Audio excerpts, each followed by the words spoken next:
Bonge kenapa nangis di jalan tadi?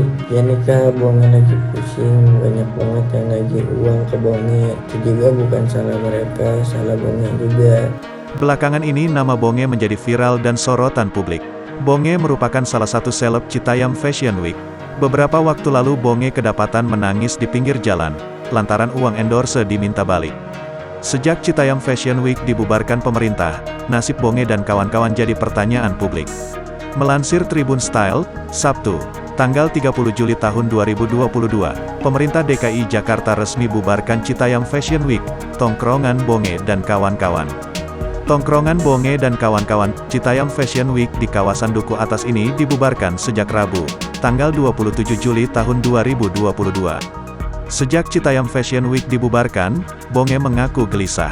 Bukan apa-apa, tongkrongan yang memviralkan namanya lewat konten-konten di medsos, kini sudah tak ada. Seolah belum cukup, akun Instagram yang biasa Bonge pakai untuk mengunggah konten-kontennya kini ikut lenyap tanpa sebab.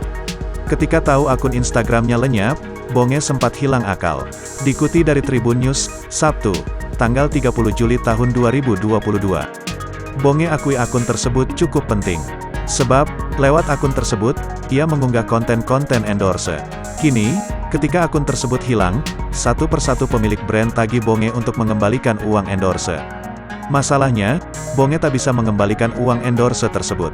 Sebab ia telah memberikan uang itu pada sang ibu untuk keperluan rumah dan sekolah adik.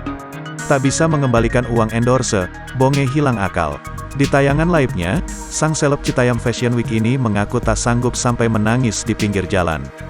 Kini, Bonge telah memiliki akun baru dengan followers yang kalah jauh dari akun lamanya. Bonge, si seleb Citayam Fashion Week pun berharap followersnya agar segera bertambah dan akunnya tak lagi hilang.